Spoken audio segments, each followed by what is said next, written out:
देखें, चेयर के पास इतना राइट रहने दें। हसन मुर्तजा साहब, मैं आपको फ्लोर दूंगा, आप तशरीफ रखें। मैं बिल्कुल अभी मैं दूंगा, जब आप बैठेंगे आप रूलिंग भी दूंगा, सब कुछ करूंगा, आप बैठे तशरीफ रखें। मियां नसीर साहब, इसमें जनाब चेयर का इतना आप एहतराम रखें कि चेयर ने अगर किसी को फ्लोर के अंदर हसन मुर्तजा साहब, this is no way, please, this is no way. Member ने ऑलरेडी जिन मेंबर्स ने टाइम लिखवाया हुआ है उनके लिए मैंने अब आपका लिख लिया है, मैं आपको भी फ्लोर देता हूं, तशरीफ रखें। मेरे जी है। अभी एक मुअज़्ज़िज़ मेंबर ने ऐवान के अंदर बात की कि कोरम के हवाले से कि कोरम को पूरा करना गवर्नमेंट की जिम्मेदारी थी, और हम आज तक यही समझते रहे हैं कि अगर ये मुफाहमत की हुकूमत चल रही है तो इसके अंदर ये लोग भी हमारी इस गवर्नमेंट का हिस्सा हैं। तो अगर यहाँ गवर्नमेंट से मुराद सिर्फ झंडे वाली गाड़ी लेना, प्रोटोकॉल को एंजॉय करना ही बात है, और जब पंजाब के लोगों पे आने वाली आफत के बारे में बात करने से इज्तनाब करना है, तो मैं ये समझता हूं कि इनको अब ये मान लेना चाहिए, अपने किरदार को वाज़ेह कर लेना चाहिए कि गवर्नमेंट का हिस्सा रहना है कि या बतौर ऑपोजिशन हमने किरदार अदा करना है। मुझे ये बताएं कि अगर कल इस पे बात हुई थी तो क्या कबाहत थी कि अगर हम इस पे बात कर लेते कि पंजाब के अंदर बिजली नहीं आ रही, इसमें क्या कबाहत थी? क्या अगर हम इस पे बात कर लेते कि वो गैस जिसका प्राइम मिनिस्टर ऑफ पाकिस्तान ने वादा किया था कि पंजाब को 5 दिन गैस मिलेगी, पंजाब की इंडस्ट्री को हफ्ते के अंदर 5 दिन गैस मिलेगी, लेकिन जिस दिन ये ऐलान हुआ उस दिन के बाद पंजाब की इंडस्ट्री को हफ्ते में 5 दिन गैस की लोड शेडिंग का आगाज कर दिया गया। पंजाब के अंदर लाखों करोड़ों घरों का चूल्हा इस इंडस्ट्री की वजह से चलता है, और उस इंडस्ट्री का सिर्फ पंजाब के अंदर 5 दिन से गैस को बंद कर दिया गया।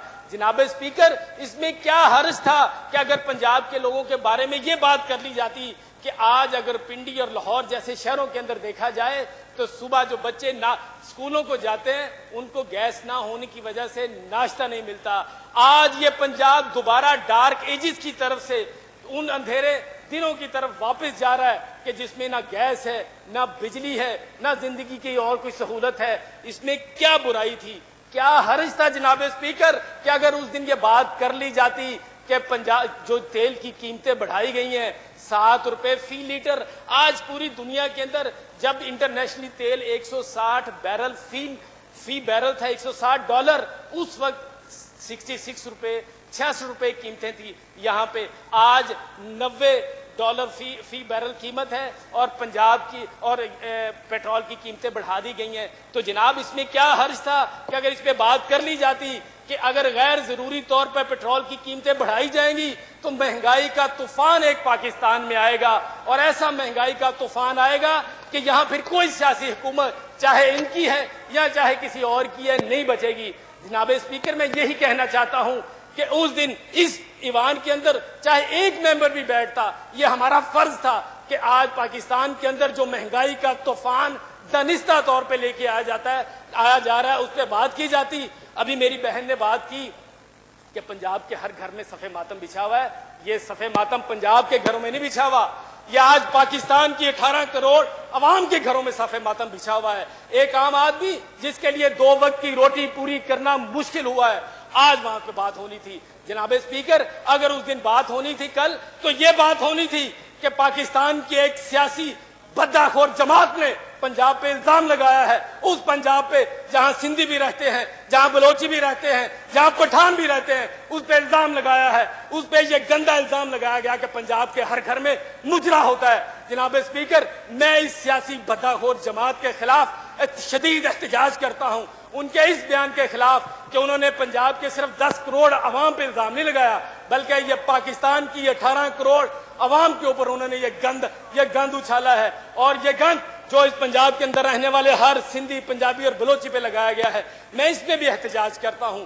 जनाब स्पीकर, हमने उसी दिन ये भी एहतजाज करना था कि आज पाकिस्तान, ये अवाम जो 10 साल की आमरीयत के बाद जमहूरियत को दुआएं देकर लेके आए थे, एक जोश और जज्बे के साथ लेके आए थे, लेकिन आज इस जमहूरियत ने पाकिस्तान के हर घर के अंदर अंधेरा कर दिया है। आज जिंदगी का हर मामला मुश्किल है। अभी मेरे भाई ने RGST की बात की तो अवाम ये आज समझने पे मजबूर हो गए हैं कि वफाकी हुकूमत पाकिस्तान की अवाम को کسی نہ کسی طرح ہر زاویے میں ان کی زندگی کا تانا بانا مشکل کرنے پہ اڑی ہوئی ہے. اگر دیکھا جائے تو آج فیڈرل کے اندر 500 ارب روپے کی کرپشن.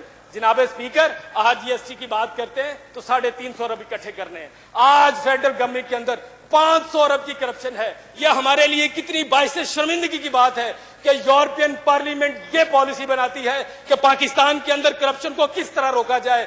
ہمارے لیے یہ کتنی شرم کی بات ہے کہ پاکستان کا انٹیریئر منسٹر یہ کہتا ہے کہ پاکستان کے 16 پاکستان کے محکمے کرپشن کی نظر ہو چکے ہیں. آج آئی بی اور آئی ایس آئی کی ڈیوٹی لگائی جاتی ہے کہ خدا کے لیے پاکستان کے 16 محکمے جن کے اندر کرپشن عروج پہ ان کو روکا جائے.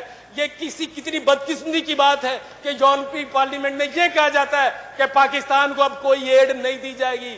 جناب اسپیکر, 28 ارب روپے صرف فیڈرل حکومت نے ایشین بینک کو صرف اس لیے پے کیے ہیں. 28 ارب روپے کہ جو انہوں نے ایشین ڈیولپمنٹ بینک نے جو ہمیں ایڈ دی تھی, وہ ایڈ ہم شفاف طریقے سے پاکستان کے اندر نہیں لگا سکے. ہم آمریت کا رونا روتے ہیں. ان 8 سالوں کے اندر صرف 9 ارب روپے پے کیے گئے. ان 2.5 سالوں کے اندر 28 ارب روپے صرف اس لیے دیے گئے کہ اس موجودہ وفاقی حکومت نے وہ تمام پیسے کرپشن کی نظر کر دیے ہیں. میں آخر میں یہی التجا کروں گا کہ اگر دوبارہ اس ایوان کے اندر مہنگائی پہ بات ہو, ایک عام آدمی کی ضرورتوں کی بات ہو, تو چاہے اس ایوان کے اندر ایک آدمی بھی بیٹھا ہو, ہمیں اس بحث میں حصہ ضرور لینا چاہیے. جی بہت شکریہ. جی سمینہ خاور ریاض صاحبہ, میں نے جو بات ان کے لیے